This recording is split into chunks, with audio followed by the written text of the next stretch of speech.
आप सभी जानते हैं अब हमारे बीच हमारे former prime minister doctor Manmohan Singh नहीं रहे। आइए जानते हैं उनके कैरियर के कुछ इंपॉर्टेंट फैक्ट्स जो एज अ यूपीएससी एस्पिरेंट आपको जरूर पता होना चाहिए। डॉक्टर मनमोहन सिंह जी का जन्म ब्रिटिश इंडिया के पंजाब में 1932 में हुआ था और पार्टीशन के बाद उनका परिवार इंडिया आ गया। उन्होंने अपने लाइफ में अलग अलग टाइम पे देश के बड़े इंस्टीट्यूट्स में एज ए लेक्चरर काम किया है, जिनसे हमें उनके एकेडमिक एक्सीलेंस का पता चलता है। और 3 साल उन्होंने यूएन के साथ भी काम किया। उसके बाद प्राइम मिनिस्टर ऑफ इंडिया बनने से पहले अलग अलग ऑफिसेस में उन्होंने गवर्नमेंट ऑफ इंडिया के साथ भी काम किया।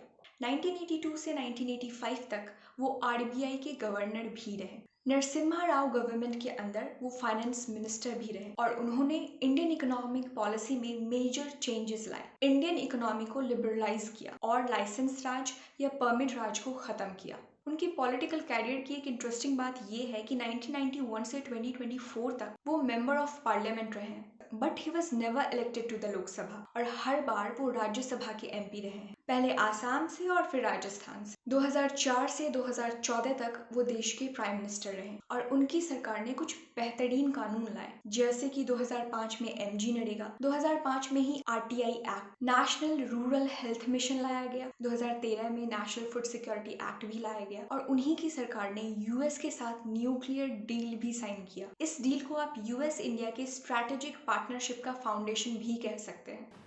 You and I have worked hard to change the relationship between our countries.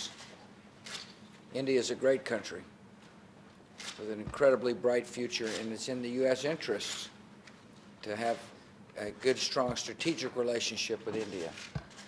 And we've worked hard to achieve that.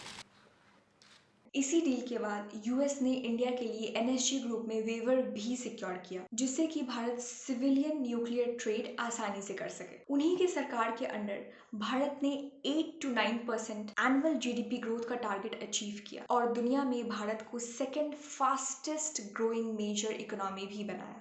उनके कैरेक्टर की विशालता का अंदाजा आप इस बात से लगा सकते हैं कि समय समय पे उन्हें बहुत टफ और चैलेंजिंग डिसीजंस लेने पड़े, जिनकी वजह से उन्हें हेविली क्रिटिसाइज किया गया, बट उन्होंने अपने पूरे कैरियर में किसी इंडिविजुअल को, किसी संप्रदाय को या किसी समुदाय को कभी भी कुछ गलत नहीं बोला। वो भारत के ग्रोथ और पोटेंशियल को लेके हमेशा से ही बहुत ऑप्टिमिस्ट और कॉन्फिडेंट थे। ऐसे राइचुअस और हम्बल स्टेट्समैन को सच्ची श्रद्धांजलि सिर्फ उनके आदर्शों पे चल के ही दी जा सकती है। माना कि तेरी दीद के काबिल नहीं हूँ मैं,